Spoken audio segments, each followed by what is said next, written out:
Alright, so I'm having a little bit of problems breathing today. And my rib cage on my right side is just killing me. I got smacked with something a while back.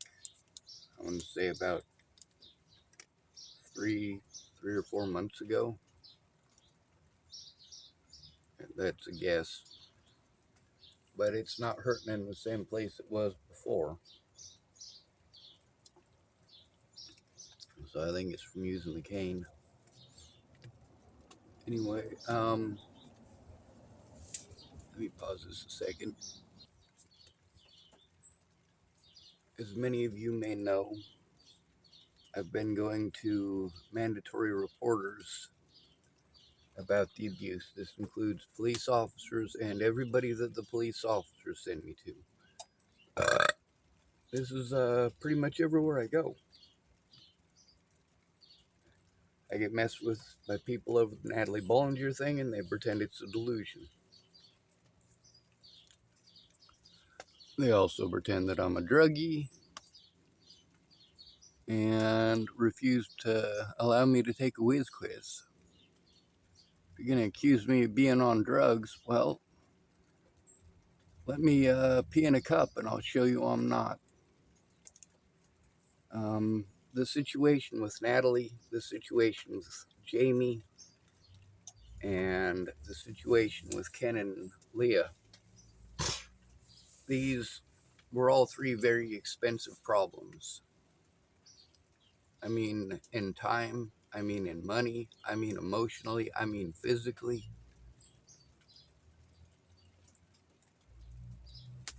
Because I helped them when they asked, and I did what they asked. And because I did those things, I'm still harmed. And of course, I'm sent to mandatory reporters, and you guys get to see, no matter what, it's nobody's job. Oh, I'm an investigator. I'm an investigator. Oh, I can't investigate any of that. She interrupts at the wrong times. Meanwhile, Claire Jordan doesn't stop to understand that when she doesn't keep her word over and over and over again, it results in harm over and over and over again. Also, she knows what makes me tick. That's one of the things that sucks about getting to know people that could potentially manipulate you. And I say potentially because, I still want to believe her. But I also know that she didn't come through about 24 times now. And I know that when it comes to telling my story, I'm not going to be able to because she's going to interrupt to tell hers. That's what happens when you're a male, when you're homeless, when you're disabled. It's everybody else's turn to talk. It's everybody else's turn to give advice. A lot of people were witnesses, and they thought I was calling them for advice. No, I'm calling to get your side. So let's finish up this recording. I do want to make a bunch more commentary. I mean, this lady, at least she was nicer this time. She knew she was being recorded.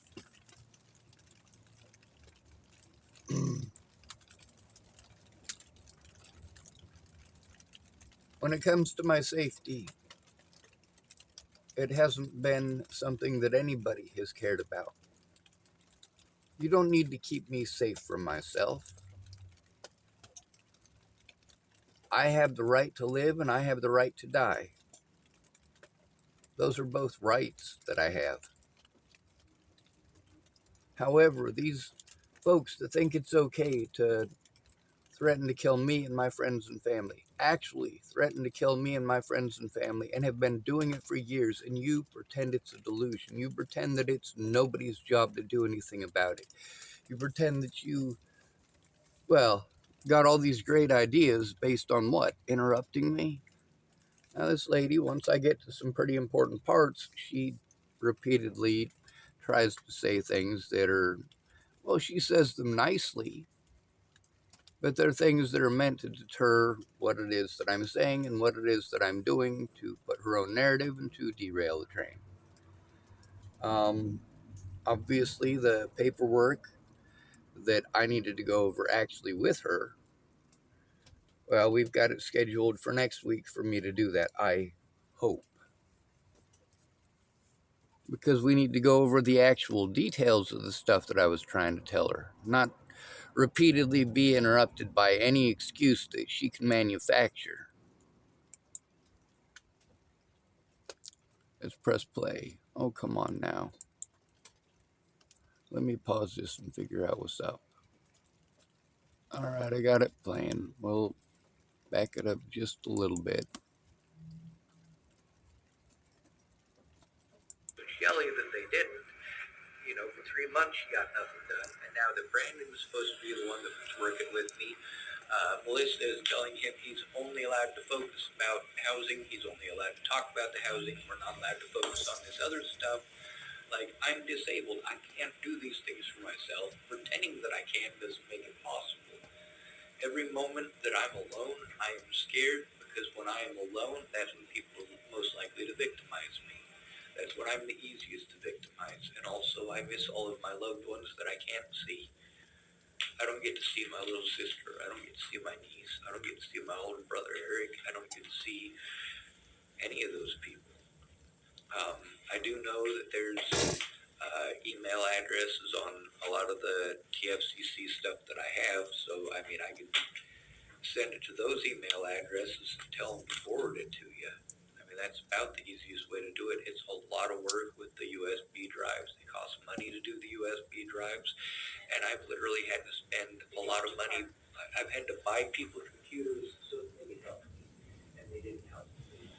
Just doing this computer. I've had to buy, obviously, repeatedly these USB drives for exactly what you're saying. But, the Oregon State Police are going to want something like that. Yeah, there's a lot of it. There's way too much for just that much. I have been trying to organize it, but the problem is that I'm in a constant state of fear when I'm by myself. I can't function even as well as I'm functioning right now. Like when I am by myself, the only thing that I can even think of is how much I miss my loved ones and how afraid I have to be to go see them. How afraid I have to be to turn in the crimes that were committed against me to prevent me from going and seeing them.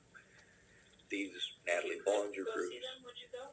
Yes, but I can't. I know that I can't because I know what's going on in Boulder right now, and I know what they did with the Natalie Bollinger situation and with my predators. They illegally prevented me from going to court, and just like they did with Leslie Snell, when they put me in prison on false charges, they eventually had to drop the charges, but I wasn't allowed to see my attorney for almost 40 days, and they held the civil court without me. And this is another one of the tricks of the trade. When they decided that they don't want to take your report, any excuse will do. Yeah, so repeatedly these people would poke me with a stick until I did something desperate. And then when I was locked up, then they would have a civil court, and then they would hold the civil court stuff against me. Now, since I was not allowed to go to the civil court because I was locked up, they automatically win. So you see how this is a very severe conflict of interest when you have to turn in the police officers by name to themselves. This is not okay. And they've done this repeatedly. There's also literally hundreds of written reports from other people that I have, and like I said, I only brought in a small collection. Okay, so let's plan. So, you want to report me to Oregon State Police. What else? Well, I know that the Oregon State Police are the ones that it's supposed to go to, which is why I'm saying that. And the reason it's supposed to go to the Oregon State Police is because the local police was involved in it, and there is evidence of them committing crimes against me repeatedly for trying to turn them in, including the rubber stamping by tfcc staff. What's step 2? What's the next step? Well, once that's done, they need to recognize the safety issues, and we need to start getting charges pressed against these people so they're not able to obstruct justice anymore. But all people in the United States, we should all be allowed to feel safe. You know, I get a lot of hatred, especially in this community, because I see Hispanic people as people, but I grew up in the system. They can kiss my rosy red backside. Okay, so recognize that you have safety issues. What? They especially hate blacks here. That's dumb.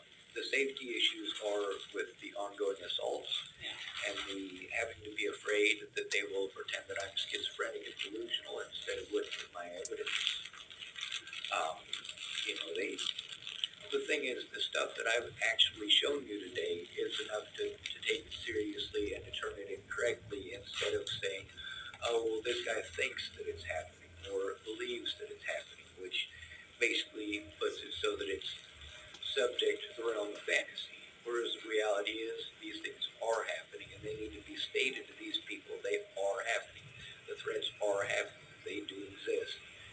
You know, the fact that John Holland gave you the wrong phone number to send it to, the fact that he repeatedly lied to and about me about the abuse in the jail, him and Mary repeatedly wanted to, yes, and that's not just the thing that gives me issues, but I'm powering through.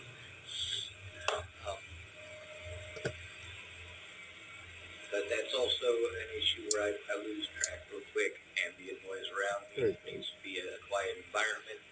A lot of times I'm trying to turn in a crime while there's multiple people talking in the area. Mind you, there's a vacuum cleaner right outside the door. And this lady just keeps vacuuming right outside the door the whole time from like here forward. It's just this lady is going back and forth right in front of the door. Now, it might be somebody with a disability that they hired. The chances that lady, maybe she could hear us through the crack in the door that was open. Maybe she couldn't. Maybe she was trying to eavesdrop with a vacuum cleaner on. But it was something that was very difficult to try to speak through, to try to speak over, to try to obviously not have the train derail. Now, obviously, this is a 3-hour long thing. This is the third segment. And yeah, she states in this a lot of different things. Like she does say that she believes that my life is in danger. Well, that's because it's obvious that it is after the little bit of evidence that I was able to show her. A lot of times it was a situation where she'd derail the train. Sometimes it was a situation where I had multiple thoughts going on at once about multiple situations related, and sometimes when that happens, I get off topic. Or I forget which topic in specific I was on, because that's one of the wonderful things about the autistic mind, but it's a horrible thing when you have PTSD and you need to state everything clearly and concisely. She also knows which parts to interrupt in. Now, later on in this, you're going to hear something familiar when I bring up the situation of her, of them using her in court repeatedly. She wasn't in court. John Holland did it all. John Holland was the one that was doing all of that speaking. Now, one of the things you'll notice also is that many of the people that I try to turn in, there's basically two sets of people that I've tried to turn in. There's the set of people that are allowed to move on, and then of course there is, let me find this one here. This is pretty important. This is my predators busted file. I'm going to zoom this out and I'm going to show you. Oh, that's not it. Ah, screw it. I don't know how to do that. All right. So, and I know that you guys don't like it when I do this sometimes. I've had some people get a hold of me and complain about it, but I'll pause in the middle of something and show them something, but it's connecting evidence. So let's take a look at this.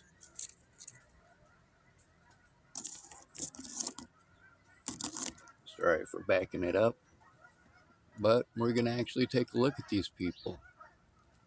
We're going to take a look at some of the people that I've turned in. There's over 30 of them that have actually been arrested.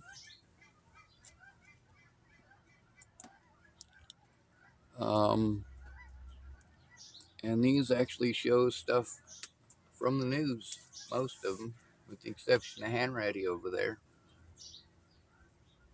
Let me pause it till it pops.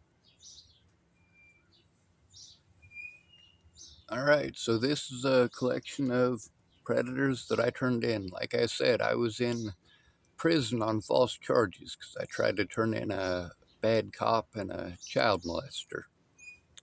This is Sarah Nelson. She's the assistant warden. She was involved in that situation. And she was charged with second-degree sexual abuse of an inmate, unlawful acts of a correction employee. Here's Polly Olson. See, I was trying to turn in the Dual County Sheriff. She's friends with the Dual County Sheriff, and she used to date the former Dual County Sheriff. She was also the Dual County Treasurer and a witness to multiple situations. Oh, there's Sarah Nelson Torciello being arrested at the bottom there. Here's Waylon Lolatai. He thinks it's okay to beat people up. He thinks it's okay to assault homeless people. Here's two men who killed Demetrius Shankling, two officers. The one on the right was not very nice. There's Michelle Decini. Michelle Decini was another corrections officer that was getting inmates cell phones, drugs, and having sex with them. Right over here, that's Clearview Behavioral Health. They were shut down permanently. Then they changed the name, reopened it, did the same stuff, and got shut down again. I'm in Tillamook. This is the Tillamook police chief who tampered with evidence. Well, it's not just the police chief. They all tamper with evidence. Every one of them. Every single one of them. And all of the agencies that they send us to, like CARE and TFCC, also tamper with evidence. Now, this woman right here is Michelle Quinn. Michelle Quinn and Michelle Decini. So Michelle Quinn was the sheriff in Garden County, one of the places that the Dual County Sheriff had me shipped around to. And she was arrested for beating up her girlfriend. Imagine that. There's a few more to add to that. Apparently, the police chief in Arapahoe County, Rick Reigenborn, had his own stuff going on too. So I'm going to shut these down because this is easy to find. There's some more stuff in there, but you get what I'm saying. Or at least I would hope that you do. I'm not out to hurt anybody, and I never was. Oh, that's not what I'm after. Sorry.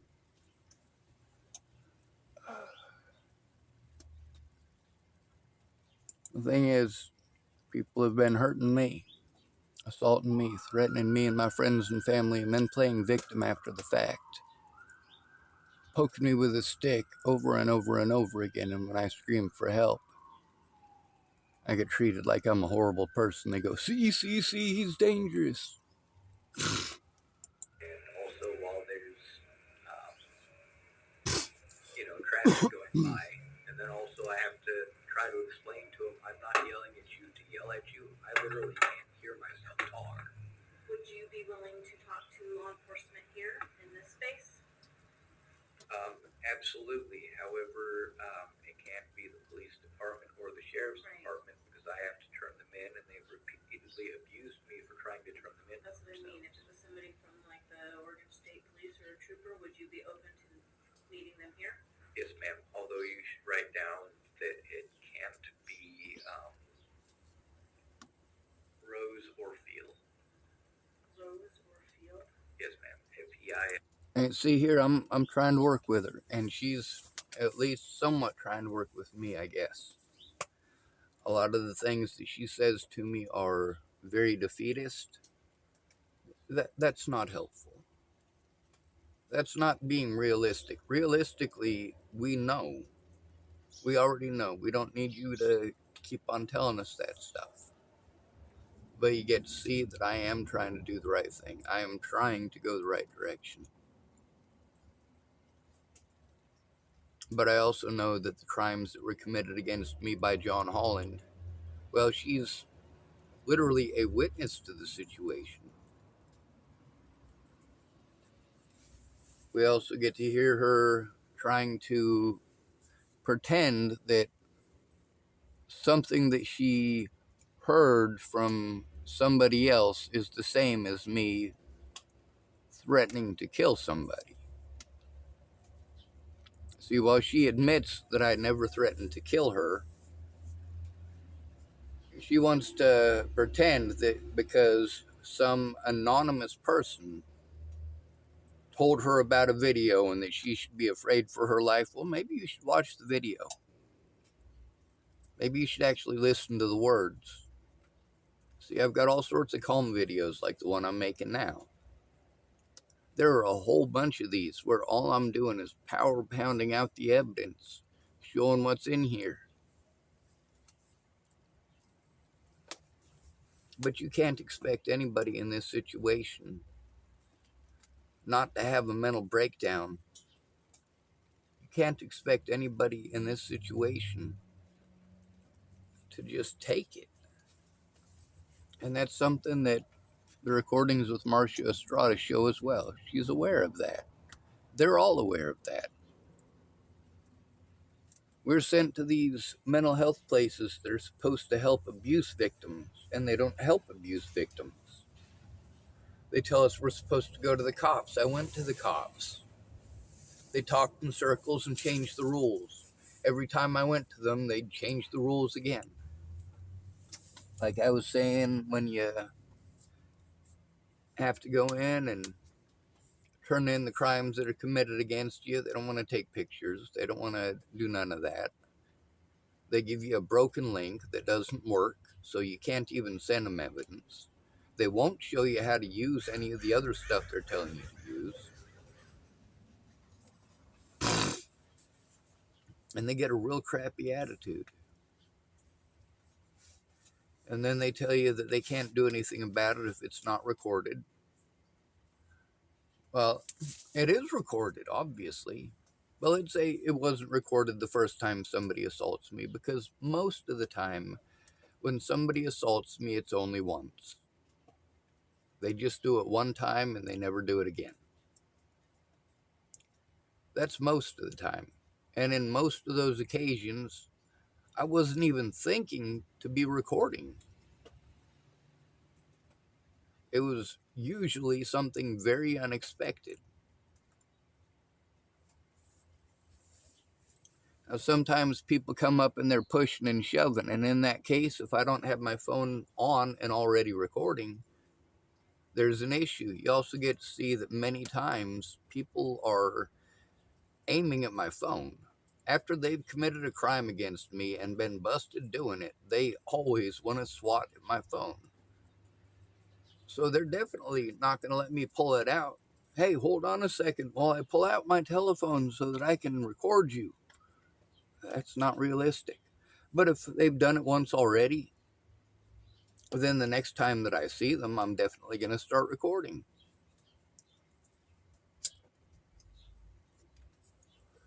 I do it for my safety. A lot of times when I walk out of here, as soon as I walk out of here, I see somebody who's messed with me. And I say to the recording device that I have, this is a recording for my safety. And I know that most of the time nothing's going to happen because those people have only done it once and never done it again. That doesn't mean that it's okay for them to do it. Now let's talk about the repeat offenders, the ones who are just so hopped up on whatever it is that they're on that they don't care. When in public, I have the right to record. If you want to associate with me while I'm in public, keep in mind I may be recording and probably am. And the reason that I probably am is very specifically because of actual assaults. Actual assaults. And you guys have gotten to see some of those actual assaults on this channel.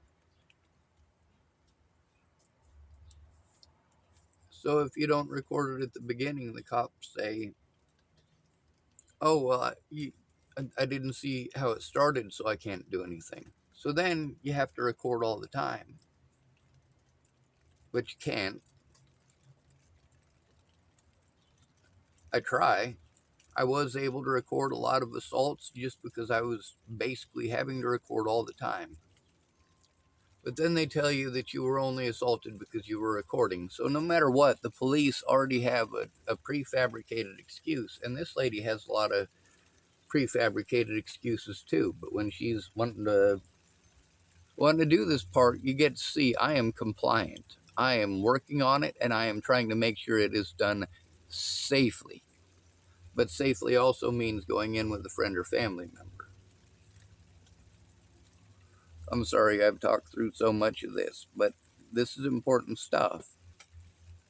I mean, at the point in this video that we're in, the excuses that the police make does matter. The way that they try to twist things does matter. And I know that that example is the one that I keep bringing up, but there's about 6 or 7 more examples, because the tactics that they use to prevent you from turning in evidence, to prevent you from turning in a police officer who screwed up, includes abusing mental health systems. Just like the cops in Colorado wanted to tell the hospital in Longmont that I was schizophrenic. Just like Scott DaCosta in Nebraska. Everybody in that situation, from the people at the Lincoln prison, to the people at the Scottsbluff jail, to the people at the DEC, which is another prison, to the hospital in Garden County that I was sent to, he told all of them that I was schizophrenic, in addition to telling everybody in Chapel, Nebraska that I knew. I had a lot of people telling me, hey, Sean, the sheriff's running around town telling people you're schizophrenic. Hey, Sean, the sheriff's running around town trying to tell people you're schizophrenic. Hey, Sean, the sheriff's telling people you're schizophrenic. I was afraid of being harmed by the sheriff and his deputies again. So I tried to turn in Sheriff Scott DaCosta, and I was assaulted for it. That's not okay. They pressed false charges against me and put me in prison without a conviction. All of my rights were taken away, and none of my evidence was seen, and that was the point. When they do this, they take away your evidence. They put your evidence in jeopardy. You have to be afraid not only that your evidence isn't going to be seen, but that it will be destroyed because you were incarcerated. And this has been my fear every time, and they know it. I have had to plead guilty to crimes I did not commit in order to get my evidence back before they destroyed it. In Colorado, here in Oregon, in Wyoming, in Nebraska. His last name is spelled Let me get this closer so you can actually hear it. E-I-L. And the other state trooper's name is Rose. And he was supposed to come investigate at the jail. He didn't. He was also involved in the situation with Claire's case, which makes it even more scary. I did bring some evidence of that to give you, but without her here, I'm not sure if I'm supposed to. Okay, well, Not sure if I should. I believe that I should, but I don't think I'm supposed to without her.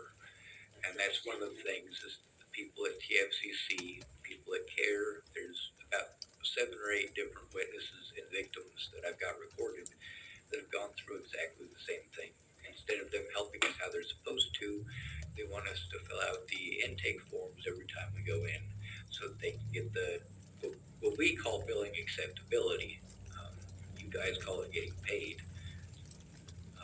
But without filling out those pieces of paper and sending them in, you guys basically don't have any evidence that you did any work, which they're not going to pay you if you're not doing work. And then I get to listen to people try to explain this to me, but everybody's got a different version. Okay, so let's back to you. OSP, not Rose, not Feel, F-E-I-L. Yes, ma'am. Okay. And then recognize the safety issues. What's step 3? What is CARE doing right now? Do you have an appointment set up with them yet? Ma'am, I've gone to all of my appointments with them. Okay. Like, I had to take off last week because I was sick, but it wasn't just being sick. It's the fact that they're running me in circles. Filling out the housing paper isn't getting me housing. And also the fact that Shelley is riding the clock over there and they're still getting paid for it. If they'd actually kept on doing what it is Russell was helping me with, I'd at least have my back payment for my disability in, and I would at least, still have my disability money coming in. But I don't even know if I'm going to get paid on the 1st because they expect it to all be transferred over to electronics, and for me to automatically know how to do that. I know how to look stuff up on YouTube and how to say hello on Facebook and how to play video games. Beyond that, I am completely illiterate with computers, and I have to pay people to help me with any of this stuff. Do you have a card that you're expected to have it loaded on? Is that what you mean? Or is that what you're talking about? No. What do you mean, a card? Like your social security, is that what you're talking about? Or it was on a Direct Express card, but then when I was incarcerated, a bunch of changes were made, and also because I was incarcerated, they took my money away. okay, so that is what they were So hopefully helping you. I was able to get my money back, but not the back payments because Russell quit. Like I said. She was wanting to interrupt to tell me what her assumption is. I don't need her assumption. It's going to be wrong until she has all the details. That's pretty obvious at this point. This part right here, what I'm telling her, is too important to be interrupted. I've been going to CARE. I literally went there every single day for like 3.5 months. Every single day that they were open, starting with the day that I was released from jail. This is because the investigator, the one that we talked about in this, Christina Lugal, they got a bag of clothes from me and told me basically go to CARE. They did not care. Christina Lugal did not care. The attorneys did not care. The courts did not care. They wanted to drop me off at CARE Incorporated, where they do not care. They may talk nice. They may talk big games, but they are literally following instructions by the police department and the sheriff's department that are illegal. There are disabled people on the streets who are being taken advantage of every single day by every one of these agencies because they make money for having us come back over and over and over again. They don't make any money if the situation is resolved. Shelley is taking advantage of it, and all of them over there are. Like they say that they're for housing, but they're not really helping people get housing. What if They'll they help don't- you once you're in housing, but they're not going to help you to get housing. They want you to fill out the paperwork, and then once you fill it out, they lose it. Is Shelley somebody I can call? Well, she's one of the people I'm trying to turn in. Her and her boss, Melissa. Now, Russell is somebody that you can call. He knows quite a bit about the situation. Who knows the most right as of today? What's going on with your case of care? Me. You, but you said you didn't know. I'm gonna pause it. It's getting pretty loud in here. I probably should have. Oh, it's getting louder. I probably should have taken the opportunity to not talk, but there was some pretty important parts there. You can tell that it was derailing the train. A lot of times, like I said, I'm completely overwhelmed when I'm by myself. I don't know how to do a lot of this stuff, so I'm doing what I know how to do. Now, if people, as in my so-called friends, would help me to turn these crimes in when they happen, if I had somebody to help me to do that, to help me to do any of the other things that I'm supposed to have help doing, I don't have help doing those. Just because I have a penis doesn't mean that my disabilities don't fucking exist. Just because I have a penis doesn't mean that I'm rich. Just because I have a penis doesn't mean that I have a big friggin' monster truck for carrying around and moving things in. And you guys all got these ideas. Oh, well, do this, do that. Why don't you go riding the bus? I do ride the bus. Not very often, but I do ride the bus. The problem with riding the bus is I'm solo. Any of the places that I go, I'll be going solo. It'll be just me. And if one of the people here that loves to attack me and assault me decides that they're going to do that, it's just me. And if they've got a couple of their friends nearby, their friends might join in. And then it's their word versus mine. Not just one person's word versus mine, but multiple people's word versus mine. Nobody wants to look at the evidence, and the cops certainly go out of their way not to. Well, I know what each of them is telling me, and they're running me around in circles, and they're also not talking to each other like they say they're going to, so yeah, that would mean that I have the most up-to-date information. Okay. But you don't know if you're on any housing lists right at this point. I've filled out the housing stuff repeatedly since I got out of jail. At Remember when least you 4 got times since I got out of jail. I want to say August. Yeah. And so, Might have been end of July. I think it was August though. Yeah. okay. I was able to get my telephone hooked up by the beginning of September, but because I wasn't able to get it set up for my U.S. bank card because I didn't have any assistance with that, I don't even know where the paperwork is because I was having to run through and try to find all this stuff for 3 other people that I was supposed to meet with that were supposedly supposed to be investigators before I actually ended up talking to you. So if that lets you know anything about it, that's just in the last week. So I'm gonna call and report to Oregon State Police. I'm not investigating. Oregon State Police will be the people, if anybody, okay? I don't investigate the police. I know, but the thing is that the stuff with the TFCC stuff, you do, correct? I don't investigate my own past or current coworkers. So she's literally not an investigator.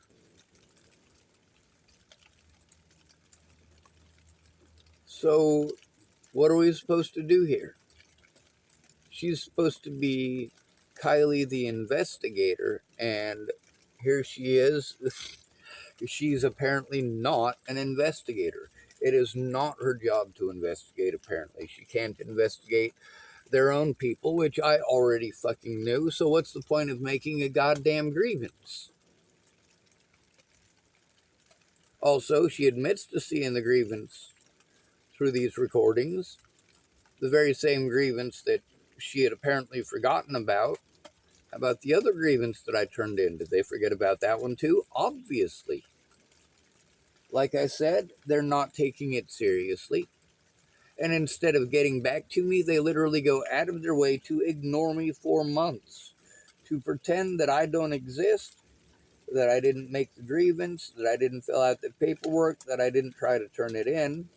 I'm told it's my fault for not trying to turn it in, and so on and so on and so on. And she also keeps trying to interrupt to ask questions that she's hoping that the answers to are something she can use as an excuse to not do her job. Well, I know my shit. I know my shit. I'm not stupid. I make mistakes. And from time to time, there are stupid things that I've done. So it's something that I might be able to report to the state, but I'm still not hearing as far as, I'm not saying that you were mistreated before I go on. But she wasn't looking at the evidence, and we didn't sit down with the pieces of paper that we should have sat down with in order to clear up what's going on. She wants it redacted. I don't want it redacted. These are their fuck-ups. They need to be shown. They don't need to be allowed to destroy that shit. That's illegal. She also claimed that she saw it. No, she didn't see it. She saw what's in their file. She didn't see the pile of papers that was sent to my attorneys. It's missing most of it.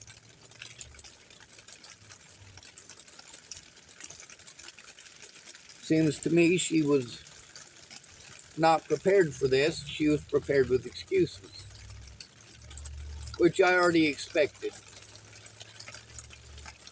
Now, of course, then there's also the issue with Claire going missing for a couple of days after everything with her. Here's one thing that I'm always weary of with women. You're supposed to believe them, right? And supposed to offer to help turn it in. But then when these women say that these things happen and that they don't want to turn it in, and then they complain that nobody will help to turn it in, and you offer to help them turn it in again, and then there's some excuse why they always don't actually want your help. They just want to change the subject. They've offered to help you, but they're going to repeatedly tell you about themselves and then say, but it's not about me, and things of that nature. Now, this drives me nuts. It's not just Claire that does that, and those aren't the only things that are said. You know, everybody's got their own variant.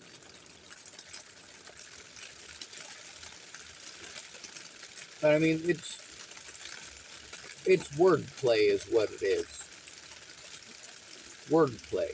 It's people trying to reword something so that they don't have to do anything, or reword something so that it's not their fault. And this with Kylee or whatever, Kylee or Kylee, whatever her name is, like, you get to hear her do that a lot. And of course, as far as the details go, she asked a question in the middle of me explaining something important. That derails the train. I'm telling something important, and I'm at important details, and I have to stop what I'm doing and stop explaining something that is basically, it's pretty important. It's basically the shit that she wants me to answer. All the questions that she's going to interrupt me with are pretty standard. It's stuff that if you've had to deal with somebody who doesn't want to do their job, you're going to hear those things. She knows she is being recorded, so she is not as rude. But also, you know, she tries to make insinuations, whereas she is seeing direct evidence. Like, I literally showed her the stuff that I sent to her landline so that she can see that I was following instructions. I've explained to her about that situation. They don't care how that affects my future. And she goes out of her way through this entire thing to pretend that it's not going to affect my future. And she knows better. She's worked with this stuff. All right. She is aware of these things. There is no possible way that these quote unquote professionals in their fields doing this for years are not aware of common problems that everybody has. All broke people are going to have very similar issues with being broke. When these people run us around in circles instead of doing their jobs, and it costs us our time and money, we can't get that back. I have had to spend years of my life trying to turn this shit in because everywhere I go, I am abused over crimes I did not commit in Colorado. And then I am treated like a schizophrenic, delusional fucking goddamn idiot. And this lady, you get to hear her, she's a lot more sly about it. But she basically tries to throw other people under the bus. No, she didn't make a mistake, but she did make mistakes. She admits that she did see that grievance. How about the other one? Where's the copy of it? Where's my file? As far as what we rule for abuse and neglect cases, so far what I'm hearing is they did not, it doesn't mean Physically assaulting somebody is fucking abuse, you fucking idiot. It does meet it because instead of doing what they should have done appropriately to begin with, they instead had me waste a bunch of my time for help that they never provided. When it comes to the physical assaults, is illegal. The other situation is that the people at each of these agencies literally lying, knowing that it's a lie, and the consequences of that, and the consequences for my future of what they put in there, that does need to be addressed. Obviously, that you're, All right, I'm going to have to pause this. So these random anonymous people, right? Like they tell my friends and family that knew actual stuff. Sorry, not family. I don't have one of those. The people who used to be my friends told them that they weren't allowed to make reports, even though they were actual witnesses, but they can pull this bullshit over, well, I heard about a rumor about a video that you might have made, and that's taken more seriously than me calling in and saying, hey, I literally have video of the dude who just fucking assaulted me.